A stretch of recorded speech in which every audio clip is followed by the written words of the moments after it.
the good thing about the Pitch Rater app is that, and we'll get onto it a little bit later, is the fact that it's not just the likes of football. It started in football in Scotland, and we'll talk about it. But the other sports like hockey and tennis, the users are very specific about what surface or what brand or product they want, Yeah, and even in yeah. cricket. So the, their interpretation and assessment of the surface is very powerful, and I think we're now starting to see other sports trying to utilise this. And sometimes it could be asking the player a question. It doesn't have to be a mobile application, and it's so powerful. I think somewhere along the lines we became disconnected from the players, and I wonder if it was, when Rolf Hedinger did the study with UEFA, I wondered if after that point they had some confusing feedback. I'm not sure, and if they just stopped considering player feedback. But what we find, and I won't talk too much about it at the moment, but what we find is what the player says, we can now articulate that and correlate it to our testing data. And that's because not just with the artificial testing, but with the natural testing, the Pro Pitch, the testing is evolving and developing, and we're understanding the systems because the systems are changing. So I think we have that, but I think historically, I know when we were involved with a bit of stuff that went on early on with UEFA, and I think it was because the 3G element was so new at the time. It didn't, the feedback didn't always correlate to what the test data was showing. And I think, as you say, now the test stuff's moved on. I mean, it's 20 odd years ago when it's first done. It's moved on so much. I think there's far greater correlation in all the work that you guys and other labs do. I mean, I think that was my pitch when I was talking to our friendly competitors. Is that we've got all this data. You don't have to share in each individual case, but if everyone's accepting that we can share it in a mass way, then there's a lot that can be done with it. Good morning, everyone. We're just having an informal chat before we get started. So you can actually unmute yourself and you can chat away at the moment. You can ask questions. You can raise your hand.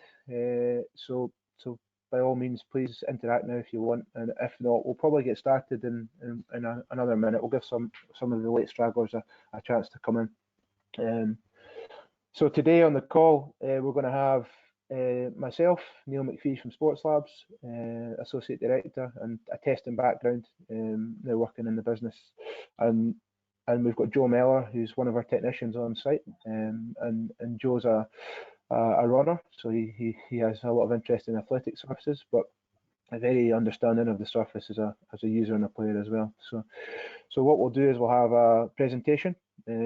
I won't go into too much detail. I won't try to confuse everyone with the data, but what I will do is I'll give a good opportunity at the end to have a really informal discussion. And when we have these events, whether it be in person when there's no COVID restrictions or online like webinars like this, I think it's very powerful to get everyone's thoughts and be very direct. I think if we've all got thick skin, we can learn more and not worry too much about artificial harmony. So okay, so quite a few people on now, so we'll probably get started. I hope everyone can see my screen.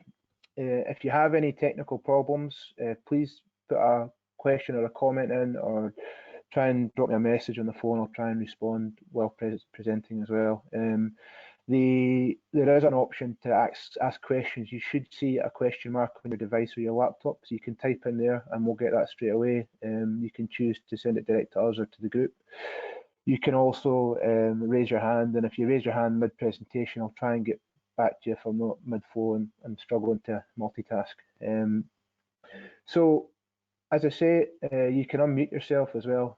Probably do that at the end if we're going to have discussions. And the recording is happening in the presentation, so you can always revert back to it at the end and look in more detail. And likewise, we're there to answer questions even after. So what I'm going to cover today is I'm going to cover an overshot of some of the research we've done, some of the correlation between the player and the testing data, and what we do with that and why we do it. I'm going to give a few case studies and why it can be powerful and what context it can be used.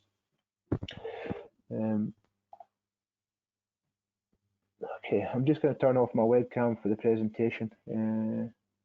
It's probably going to be a bit better.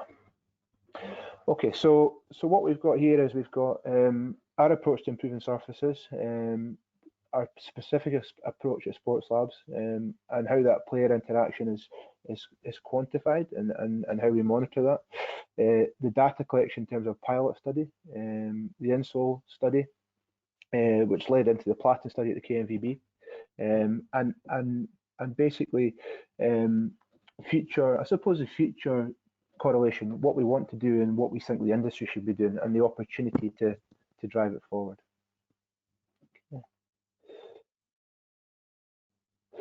So what I've put up here is a very simple diagram in terms of the person. Think about the person, and we test the surface. We understand what's happening with the foot interaction and what experiences is happening in that loading reaction. And then we think about the impact of the player further up the body, you know, where that loading transpires through the body and their personal adaptation to managing that load, their own suspension system or ability to suppress the load. And then in the head, I suppose, psychologically, what does the person think about the surface, and how does that correlate with what they're feeling down below? You know, people are very powerful in mind, and we can learn a lot from them. So we as an industry have to articulate that information out of the end user, and that's a challenge that we had at the start.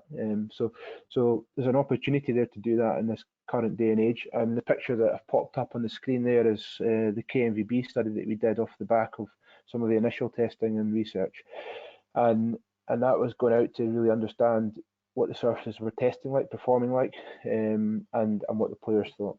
Okay. So quick introduction to us as a company. So Sports Labs are obviously technology and surface testing experts, but what I suppose I want to talk about is where we sit in supply chain and how we believe we can really support the connection of different people in the industry. You know, we work for the owners of facilities, the designers and manufacturers, installers, and we work to the governing bodies' specifications that are currently evolving. So we have a unique position. I'm very lucky to have that, where we can feed back to governing bodies what the players are saying, what the test results are saying, and where we think we should be going as an industry to really try and develop surfaces. And that's from artificial to hybrid to natural. You know, I think the holy grail is that people want artificial surfaces to be like natural. If we can't understand natural surfaces, then how can we ever make a hybrid or an artificial surface like it? And I think as well, there's an ownership that we probably don't around the world always accept artificial surfaces in a high level, and quite rightly sometimes, because the budgets and the ability to produce natural grass surfaces is so powerful. In other countries, it's not. So it's knowing when we should have those types of surfaces and when not, and when as an industry we want to push hybrid surfaces and only hybrid surfaces to protect the playing surface. So there's loads of things going on, and I suppose we feel we're in a position where we can really try and join the dots and work as a chain in the cog, and everyone's a part of that chain. I think here is a very important diagram in terms of the arrows. You know, we want those arrows all working together, so we want everyone to pull together and pushing in different directions. And there's the testing, the research, the user needs, and governing bodies, and we need to make sure that all connects and joins the dots. And the FIFA Tag Working Group is really a good step in a direction for that. You know, a lot of European governing bodies, the IOG, there's a lot of good work getting done to try and pull things together, and that's probably through technology and having communication tools, but also through people being very transparent and trying to be more open and work collectively. So just an overshot of how it works for us. You know, we use the player to assess the picture feedback. We collect the real-time data, the surface testing data. We carry out further research. We then feed back to the governing bodies and manufacturers, you know, openly, and then that research can be used to improve products, improve fields, or understand what the player wants. Okay, so this is just I think maybe a lot of people have seen this, what we do with our player perception app. We've delivered this for quite a few different governing bodies that are up there, and we've delivered it for manufacturers, contractors to help understand their products better, which I think is a really positive thing. You know, if they want to listen to the user, then we've got to really endorse that. We've got to push it and congratulate them from listening to the user. Sometimes when people sell products, they sell it in the way they think is best when it's not, and that's important. The end user has a say in what's where the market goes. Okay, so I suppose every one of these pitch rater apps are different in terms of needs and what people want to use it for. But what I'm going to talk about very at the start is the pilot study we did in Scotland. So this came through the PFA, the people that represent the players. They wanted to be able to feed back to the governing bodies and us and the industry about what they thought about the pitches, not just to rate pitches and give a system where good groundsmen are really given an accolade and said, you know, you're doing a really good job, because there is a lot of guys out there doing great jobs that sometimes don't get the awareness they deserve. And it was also used because there was funding in Scotland, an SFA programme, where if you had your pitch at a certain grade, it contributed to a scoring system that gave you a specific band of funding. So there was financial implications. But on top of that, I think Hibs at the time, their pitch was rated at 3.9 by the referees, and if it got a 4, they were into higher financial bands. So there was a big push, probably by Tom Farmer and the people at Hibs to have a more robust system to rate pitches. When we did this, we did it with there was 3 stakeholders. There was ourselves delivering it and trying to understand the testing, and we managed the app for the SFA and the PFA. So we had a working group, and it was important that everything was transparent and clear to everyone throughout the whole process. And at the time, we had a seminar in Kilmarnock. We called it SATS 3G, and at the time, Kilmarnock went to artificial. And the question was, the chairman decided to put the artificial pitch in, and the reason for that was because they put dual code in, they put rugby, and Scotland played the first ever game at Rugby Park at Kilmarnock on the artificial surfaces. So the revenue stream from that was, I suppose, very interesting for the club. And the question was from Stuart Lovell, an ex-player and member of the PFA, to the chairman: did you consult the players? Did you consult the manager before going to artificial? So I think the answer was no, and therein lies the problem, that the players were not listened to. Now that's fine, because at the end of the day, it's got to be a commercial and business decision to keep that club afloat. But the point was made that we need to start thinking about them. So from that point forward, we set up this programme. The players delivered the questions. It took them a year and a half to agree in a way that the questions could be asked, that they understand them, and we can then extract the data. So that were the questions that were asked on the screen, and I'll share the presentation at the end for anyone that wants it. But there's simple questions, you know, simple questions about admin in terms of what stadium did you play at. You can't rate your own surface, down to how long did you play, because we don't want people rating pitches that haven't played more than 15 minutes. And also on top of that, did you win or lose? Because there's an emotional tie sometimes to the game. Interestingly, our hypothesis was if you had lost the game, your rating would have been worse. Other way around, very marginal, but people that won the game rated, on average, rated pitches slightly lower than people that had drawn or lost the game. Drawn and lost the game was similar, so it was about 3.1, I think, to about 2.98. It was very, very close. So for us, that was very encouraging, because it made us understand that there was a level playing field in terms of rating pitches against the result on the pitch. Subsequent pitch rater apps we've done have different findings, but the questions we ask about consistency, hardness, changing direction, wetness, these are all questions that we interrogate further down the line. So that was the questions that were asked. And I suppose critically at the time, they wanted to understand how good the surfaces were, and in the players' minds. So we looked at the top 10 of the 42. We did it in the top 4 leagues, semi-professional and professional, and that was the top 10. Now, the highest rated pitch was Forth Bank in Stirling, and I think you can see that there's not very many high-profile clubs from Scotland there. You've got Hampden up there, which is good, the National Stadium, but like the Rangers and Celtic really struggled to get into these bands.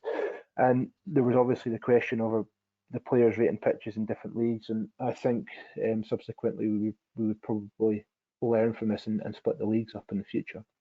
But if you look at the Premiership alone, there was also that ability to rate the pitches in the Premiership, and I think the biggest thing from this was the top pitch for Park, Motherwell. When we first started this programme in 2014, Motherwell had a horrendous experience with the weather and the pitch, and the pitch was in really bad condition. And what happened was, over the years, it became the best pitch in the league rated by the players. So the question was, why is that? and was a groundsman at Fir Park, doing something different to everyone else. He was very open. He came to our groundsman forum at the end of this, which was really, really good. But what we did find is that he had a very close relationship with the groundsman at Forth Bank. I believe there was a link to Glen Eagles, the golf club. So I suppose the point there is if we can get the groundsmen to communicate more, particularly in the clubs that have strict financial burdens or problems, if they understand when to apply fertiliser, when not to apply it, and maybe they're not doing the right thing, or they maybe do something at the wrong time, maybe there's that collective groundsman, I suppose, team that can support them in their decision making. So that was one of the big benefits that came out of it. And then the artificial surfaces only as well. We touch upon this, that the players unconsciously rated artificial surfaces, and they rated one product higher than most other products. Now, I'm not saying that product, and I don't want to talk about that product because we're not here to give any commercial incentives. But the point is that the players did that, and the players can understand the difference between the surfaces, so they can basically say, I know what that surface is, but they didn't understand the product. So they can understand it similarly to us in a different way. It's very powerful. And the other point is that when we did a 2012 player study, the players identified the pitches that had shock pads underneath the grass on an artificial pitch. So in the Premier League, any Premier League pitch had to have a shock pad. So that's now a rule. So there's a lot of learnings that came out of it. And we did tier 1 analysis and tier 2 analysis. And tier 1 analysis is on a portal. We see the live information coming back. You can interrogate each and every individual pitch from teams to players. Okay, so that was the tier 1 in the pilot. So that's an example dashboard that we had in the pilot study. That's evolved since we've done that. And then we can look at the tier 1 analysis very simply. What is the consistency of a pitch? So against each other pitch, which is a more consistent pitch? Because that's, as a player, I want to know there's consistency when I'm moving across the pitch, and I don't have to consider changing surface. You know, when you're going a runoff of a pitch compared to the main pitch, there's a distinct difference in quality or grip or traction. So that becomes a safety hazard for the player, and that's one of the questions. So tier 1 was directly each and every individual question by itself. Tier 2 analysis was to take the rating and see what questions really had a big impact on the rating. So if someone rated a pitch 5, then what were the key questions that really performed well? And what we've seen was that every question we asked related to the final score. So if there was one problem in a pitch, it didn't. Or every question, for example, contributed to a good rating, which you would predict, but it's also good to investigate that. And then what we did is we took a tier 2 analysis further, and what we looked at is the ideal pitch in terms of the burgundy outline, and you can see the artificial and natural. And I suppose the idea here is to see where the opportunity is to develop the surfaces or improve surfaces. And you can see that the artificial did have more injuries. The type of injury and the interaction was questioned as well, in terms of what was it, skin friction injuries, was it knee injuries? So the PFA were very interested in that. And in the second year, the PFA chose to change the way they asked the question. And things like stability and consistency, you know, these are things that are very important to a player. But probably more importantly, players talk about ball speed and the trueness and the roll. And sometimes with pitches, you'll get a very dense pitch. And we might start to see it with hybrids over time, is if the yarn's really dense, then you might get an off-axis spin of the ball. So the ball might be going right, but it's spinning left. And that visually is a problem for users and players. And hardness and firmness, we all have different ways to test it, but what does the player feel? So the tier 2 analysis was done in the pilot study as well. And I mentioned at the start that the rating at Hibs and these pitches were done, and they contributed towards a funding package. Well, very simply, if you look at the player rating versus the referee rating, now you can rate a pitch from number 1 to number 5, 1 being very poor and 5 being very good. Now you can see that the referees rated a pitch above 3.5. So they're basically saying every pitch is good or excellent. And we know that's not true in Scotland in the top 4 leagues. So there's something inherently wrong with the way they were rating pitches. You know, we've got a referee in the office, David Dickinson, our consultancy manager. He's a grade 1 referee, and and he's done the European training courses, and he is very much, he doesn't want to rate the pitches because he doesn't believe he interacts the way the players do with the surface. So moving to an era where players rating the surface is more important, and this is a very good representation. And if we go jump to artificials quickly, what we found with this artificial high performance over a period of time is that in the Premier Leagues, we are predicting a 3-year life expectancy of a pitch. And the reason for that is that if you look at all the gradings, the ratings of the pitches in the Premier League, the high profile pitches, if you assume that a mean or an average of 3 is acceptable in terms of rating, or 2.5, then when does that point, what year does it start to fall off below expectation of the player? And you can see here we're saying 3 years. So there was a push to say in a Premier League that a pitch should only be allowed to be used for 3 years. In some countries, Premier League pitches are used for a lot longer than that, and it's maybe something we should look at. So I'm going to cover quickly a case study. I'm going to look at UEFA and how UEFA use it. They use it for the venue directors, referees, and match delegates on one hand as a feedback tool, but they also use it for the players. The players, the participation is voluntary, so it's very difficult to get players, high-profile people to rate pitches. But I think the point is that there's a mechanism, whether it's UEFA or FIFA, or whatever governing body or league, there's a mechanism there for people to feed back on the pitches. So if you have an agreement, if you have a problem, or you want to give an accolade and give praise, there's an opportunity there to do that. And there's a portal, an online portal with the apps. And again, you can go in and you can assess pitches individually, venues individually. There's also the highlight of the pitches that maybe need attention or need a consultant to go and visit and see what the problem is. So you can interrogate these venues more closely as to what the rating is and why it is poor. And likewise, you can also turn around and see the pitches that are rating really well are there. So you can say there's a system to give people the feedback they deserve. And finally, every player has given a player user code. So I've blanked these out for obvious reasons, but these player codes are unique to the person. They can't rate their home pitch. They're given notifications 48 hours after the game, and it's very powerful when you get feedback. So where did we go after the actual ratings of the pitches? We realised there was a problem. So we realised that we needed to listen to players and what was the disconnect between what they were saying in terms of hardness and what we were getting in our testing results. Now the reason I say that is because when we did the pilot study in Scotland, we tested a lot of the pitches and throughout Europe as well. And some of the pitches that were rated as hard in the players' minds were actually rated as very soft in terms of shock absorption or deformation. So we had to ask the question why, and that's probably one of the biggest benefits of doing a study like this is where is the learning outcomes and what do we do with those learning outcomes. So we want to understand what the player's saying and try and change the testing. So in terms of player surface interaction, what did we want to do? We want to feel what the player was feeling through his feet in a more common way than just shock absorption with our artificial athlete. So we used insole sensors, and I'll explain why we used those insole sensors. But these insole sensors were used in a trial trial venue in the USA, in the UK, and in the Netherlands. And we used our research and development team. Hilary Dixon is one of our staff members who was involved in the process and did that. And she did different programs to understand what she was experiencing through the soles of her feet.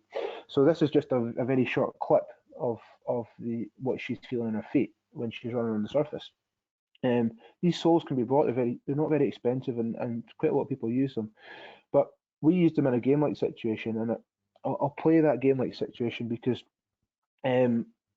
obviously when you play in a game, it's different to doing a training exercise like that. For the past year and a half, we've been doing a lot of research trying to better understand actual interaction between player and surface.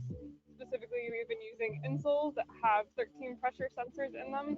They also have a 3D accelerometer, so we're able to put them in athletes' boots, have them run over surfaces, and collect real-time data. So obviously with the PitchRater app, we're asking athletes direct questions in terms of what they think about the surface.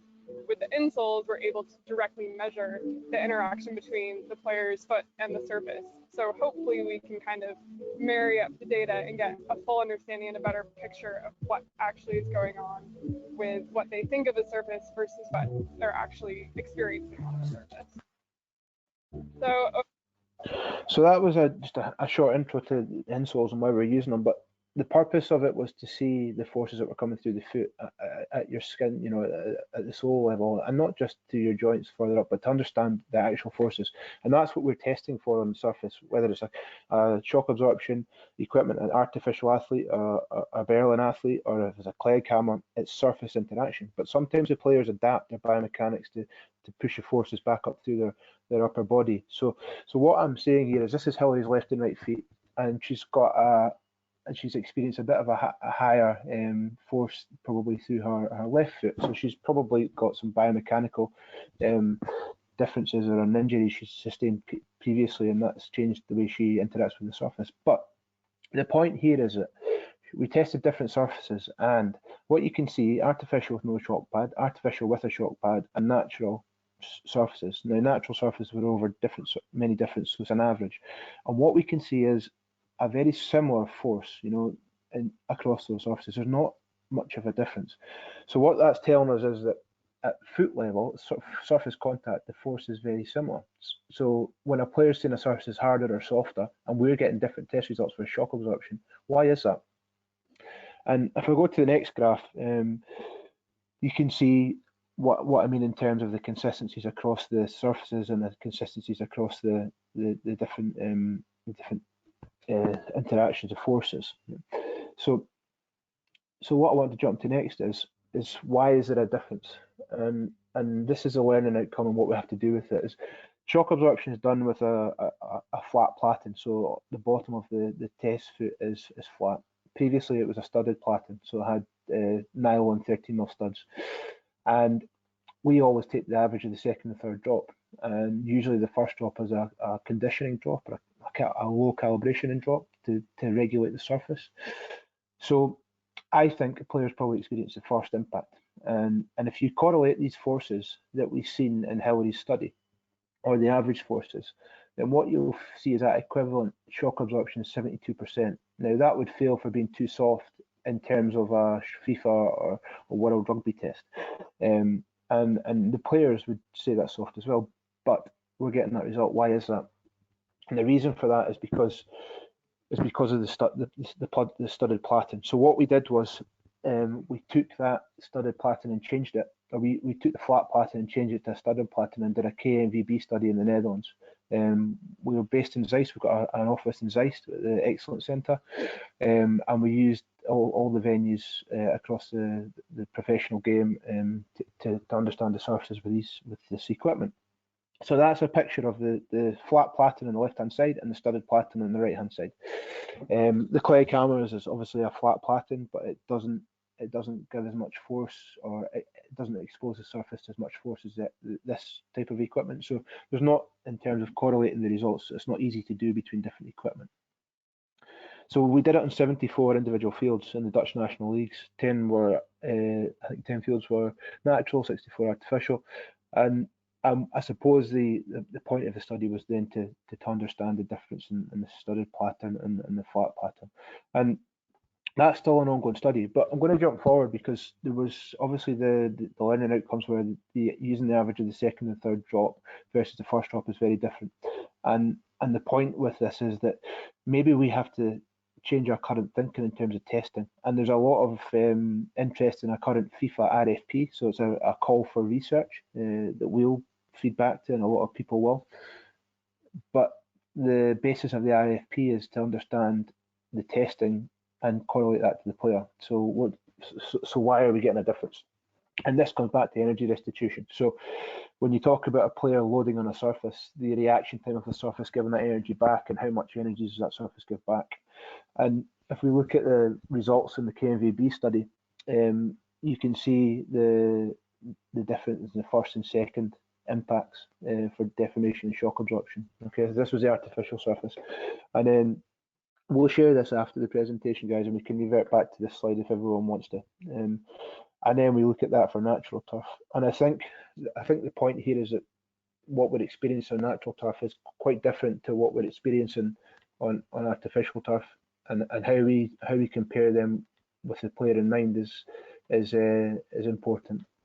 You can see the first studded impact for shock absorption for natural turf is up at 77. Now, I mentioned that essentially would equate to a fail in the world of a certification test for artificial turf, but in natural turf, it probably means the surface is soft, but does the player like the surface? Well, they must do, because they're high performance venues.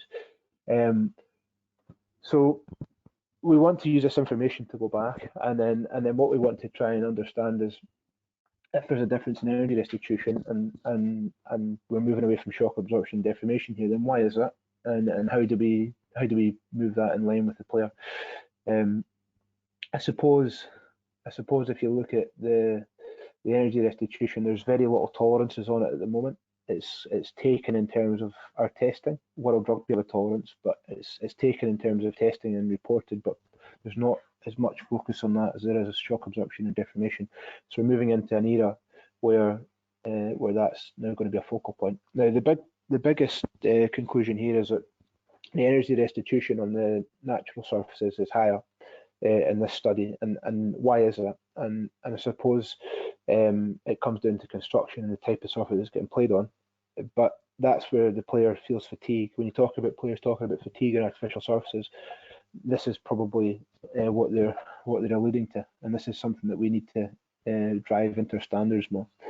So I suppose what we're looking at here is really trying to integrate the player into our testing process, not just player perception and feedback. We want to have them involved in the testing process, and sometimes you're going to have some subjectivity, but I think we all need to be open to it and appreciate that they are a valuable source of research. And finally, the key points that we'll come back to again are the player engagement is critical. We want to improve the surfaces, and to do that, we need to listen to the feedback. We need to be very positive and embrace constructive criticism. Sometimes people are all too quick to disregard comments, whether it be players, whether it be coaching staff. It can be used in a really constructive way, and I suppose the most important thing at the lot of it is we need to understand natural grass better. Natural grass has evolved. Products are evolving and changing, and when they're evolving and changing, is all the regulations and expectations of the governing bodies. So we move into a world where we've seen a lot of hybrid turf pitches, whether it's backed, whether it's stitched, and we need to really embrace that and keep up to date with that. So that's a very quick overshot of the player perception app and how we're trying to use the player feedback and bring it back in line with what we're doing as a testing institute on surfaces. Now, there's a lot more than just testing the surface. We've obviously got technology available, and we do a lot of EPTS testing, the tracking devices, and we use a lot of technology with just the basic artificial athletes to test surfaces these days, and that's the era we're moving into. So thank you everyone for your time listening, and what I'm going to do is I'm going to jump back into the see get some questions. Got a question from Harry. What about expansion of the surface due to different temperatures, humidity, and variations in shock? Yeah, Harry, this is a really good point. When we test surfaces, you can test them in different moisture content. So one of the biggest things in the natural world is regulating the moisture content of the surface. Surfaces change, under different moisture contents, and also under different temperatures. Now we test artificial turf products at elevated and lower temperatures, but yeah, they definitely change. So it's something that I suppose if you look in the Nordic territories, so across Sweden and Norway, Finland and Denmark, these countries play a season that's different to us. They play the summer season compared to the winter season. So the pitches are probably easier to manage in the summer than they are in the winter up in these locations. Okay. So what I'm going to do is I'm going to unmute everyone, and you can pitch in. Paul Fleming, is a studded foot on the AAA realistic future change to this routine testing? I don't know the answer to that, Paul. I think what we need to do is we need to understand that we used to use this studded foot. The old FA standard used to use it, and the old standard used to use it. So why did we move away from it? I think we need to retrack our footsteps and understand that process of thought. I think that going back to using the studded foot is an opportunity to re-engage with the player. So why did we disconnect with their perception of the surface? I think you've obviously done a lot of testing at Loughborough University as well, and the power of people and knowledge across the industry, the TAG working group of FIFA and people like that can really challenge that. Why have you chosen 4 studs close together? The answer to that, Paul, is I'm not sure. I need to check back at the pitch and check why they did that. It's probably related to research with the boot. So we've got people in our research and development department that used to work with Adidas, and then the feedback might have been from the construction of a boot. I think as well it's good to point out that a lot of boots these days are not studded. So when you ask the question about is a studded foot realistic for the future, I don't think we want to go down that route. I think we probably want to go down blades and different types of common boots that are used by players. You know, try and bring some consistency to the equipment and what the player uses.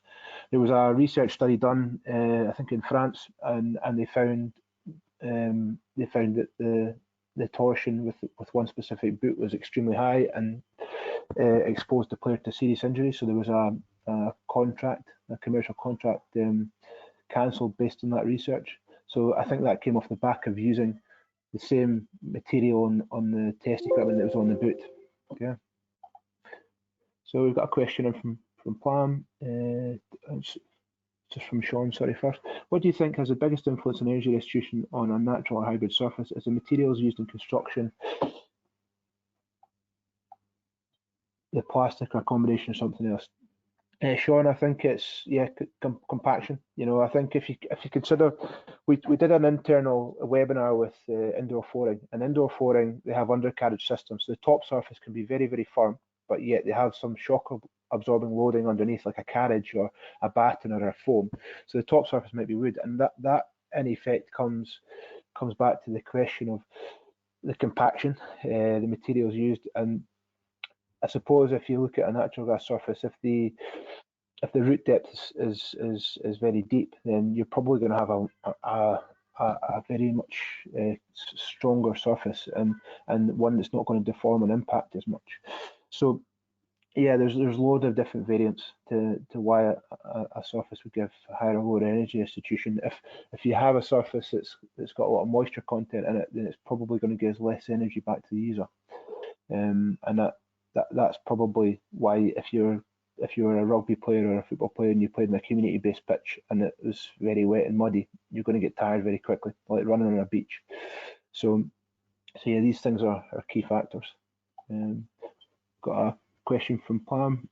How pitch surface performance is related with risk of injuries? Okay, good question, Pam. This was going back to the very first pilot study we did. The risk of injuries was of concern to the players and the PFA who represented the players. But what we did find is that to categorise the injuries is important. So if you look at the type of injuries, whether it's knee or joints or upper body, the injuries rates we got were actually very similar across the different types of surfaces. Skin friction injuries were higher on artificial surfaces, and that leads me back to a question that we added in the second year. And the question was the surface wet or dry? A lot of high profile venues will wet the surface on the request of the manager before the game to make the pitch quicker, but it also gives the surface some moisture, and when there's moisture on an artificial turf surface, it reduces the coefficient of friction and thus the skin friction problems. You still sometimes have the abrasion issues, and there's research, and we're doing a research program with Cardiff Uni, World Rugby and governing bodies at the moment into skin friction. So we expect to release those findings in the next 12 months and a new test device. Tom's got a question. Have you ever seen any evidence of bias in your pitch rater with regards to age of performer? Tom, this is a great question, and the reason it's a great question is because when we did the pilot study in Scotland, a lot of the clubs fed back and said we should do it at the junior age grades, and the reason for that is because the junior age grades, the players are brought up playing on artificial pitches these days. So if you looked in the Premier League, the two pitches at the bottom were the artificial pitches, and the question was, should artificial pitches be allowed in the Premier League? And a lot of the people that had the artificial pitches in their clubs wanted to give what they thought was less bias to the juggernaut that wanted to ban artificial pitches. I think my personal view is that in the Premier League around the world, and Premier Leagues around the world, maybe there isn't a place for artificial pitches, and that might protect artificial pitches in a way in terms of increasing participation and not removing them from the community. So yeah, there was a lot of questions about the bias in terms of age, and what we found is that, I suppose, the younger the person, the more consistent response you get. At the moment, we're doing it with the women's game in Scotland, and all the pitches in the women's game are artificial. So they're basically comparing artificial to artificial, which is probably easier in the Premier League than comparing natural to artificial. You would always want to play a natural over artificial, is my guess, and I would be the same. So, yeah. So I think that's. If there's any more questions, guys, please jump in, put a hand up, or I've unmuted everyone. So if anyone wants to have an open discussion, please ask away and let's have a chat.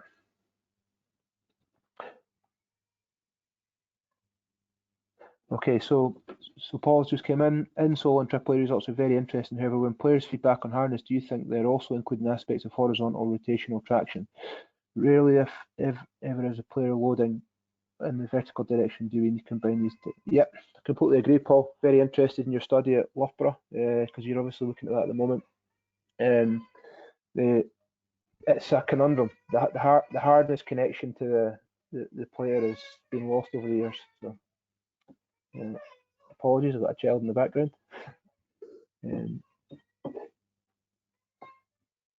Yeah. Oh, I'm unmuted. Good afternoon, Paul. Thank you, Neil. Very interesting talk. Yeah, a lot of it's from 4 or 5 years ago. So we're just talking about the same thing.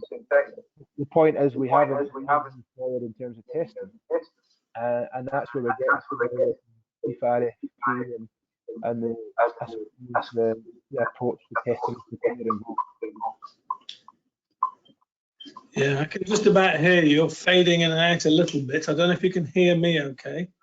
Yeah, your connection's good. Yeah. Okay. It is really interesting, and I think the player feedback, as you say, is really important. And, again, it's interesting that FIFA are now looking at what possible modifications to the surface testing could be done that better reflect or correlate to player feedback. And I think that's a really interesting challenge. I don't know whether you've got any comments.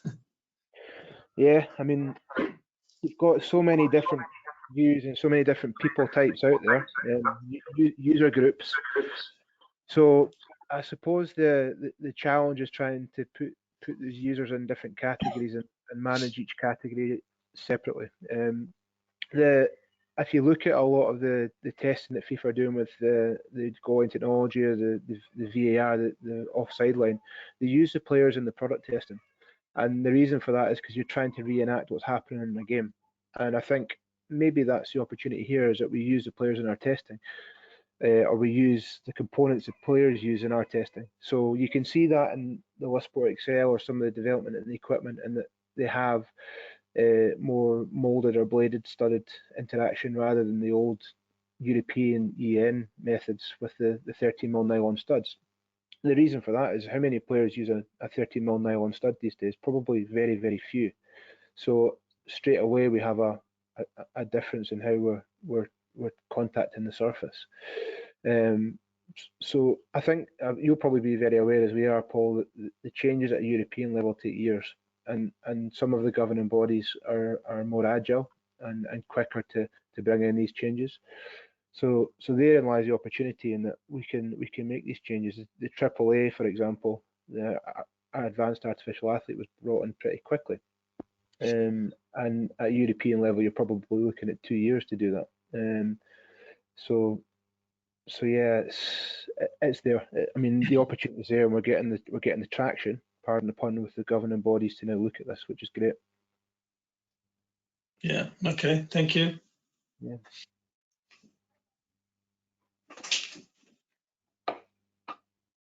don't know if anybody else is coming in. I've got another point to make. Fire away. Well, one of the delegates made a good point about, why is energy recovery perhaps so different on natural grass? And I do think that as much as we're doing, and you guys are doing lots of testing, we need to do a little bit more about the science of how the materials actually behave. They are different, and a natural turf pitch is different to an artificial turf. The materials are very different. The material behavior is different, but we're trying to achieve a similar sort of response. And this is where I think there's some interesting opportunities to really get into the material science. And hybrid is just another added sort of complexity of composite material behavior. And what are the fibers really doing? Are they confining the soil and making it stronger, as you've said, and maybe stiffer? And that stiffness is perhaps reflected in that energy recovery. There's lots of interesting questions. Yeah, I think, the group that we sit on, the PRI group, Paul, is very interesting because they're looking at categorising hybrid turf. And I suppose if you look at stitched or a back turf, then they're so varied these days. There's so many different lay and plays or different products out there. And I suppose when you ask the question about traction, angular traction, or how the player's interacting with the surface, they really change depending on the product. So yeah, you're right. We need, it's natural as a science, and our internal agronomists at Pro Pitch, continually tell me that, and I respect them 100% because there's so many different variables in the mix. Yeah, but I think and I'm not an agronomist.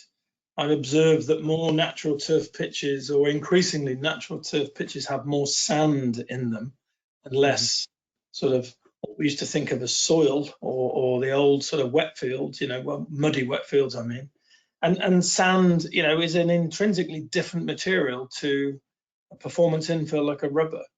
And, perhaps there's sometimes too much expectation of them being exactly the same.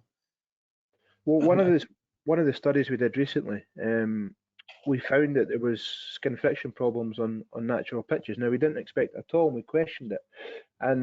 And it comes back to having more sand-based pitches than soil-based pitches, and that's a change, in the natural world, I suppose, over the years.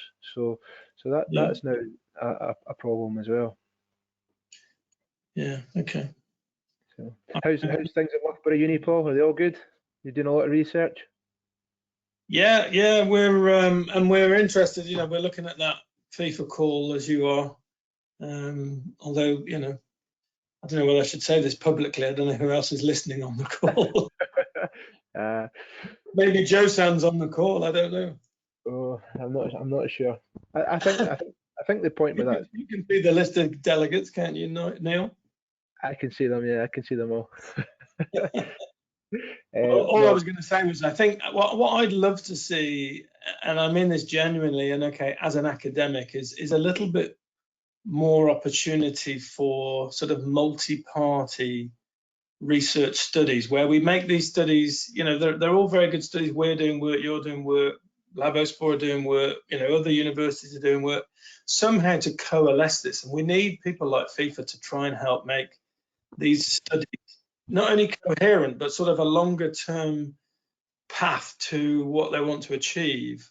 I find it difficult to respond to these calls, these RFPs for sort of short-term,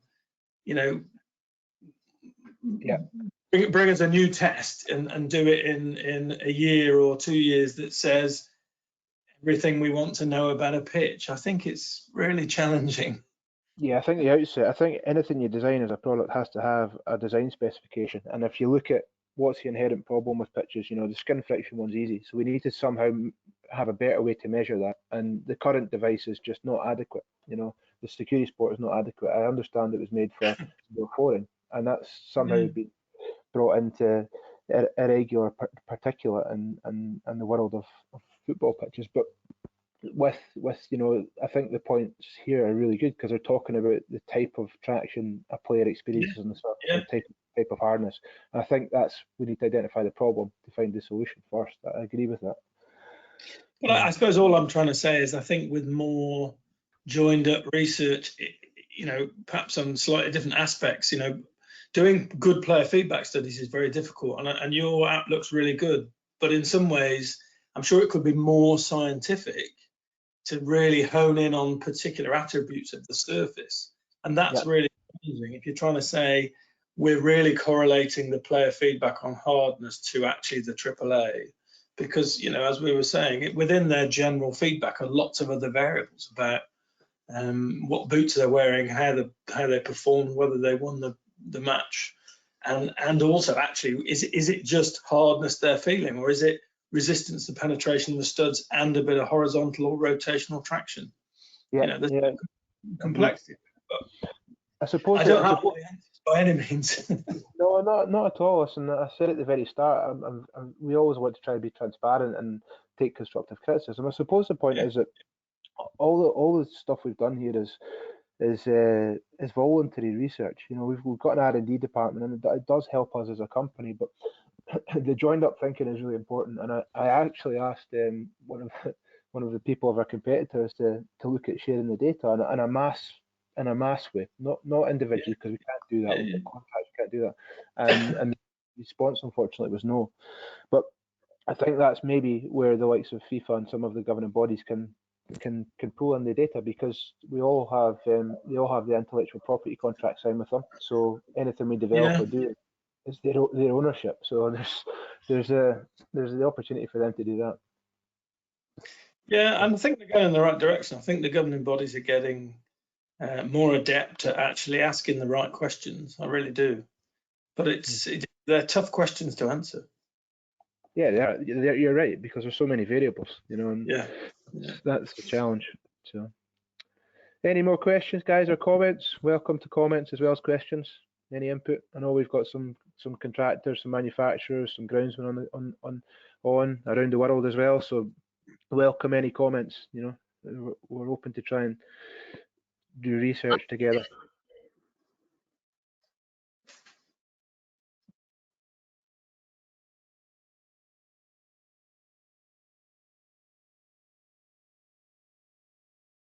Okay, I think that's us then, guys. If no one's got any questions or comments, then thank you for all pitching in today, listening in and contributing with comments. It's very productive for us and for the industry. So I hope everyone's safe. I hope everyone comes out of this COVID quickly and safely, and looking forward to seeing everyone again in the future. So again, Paul, thanks for your comments as well.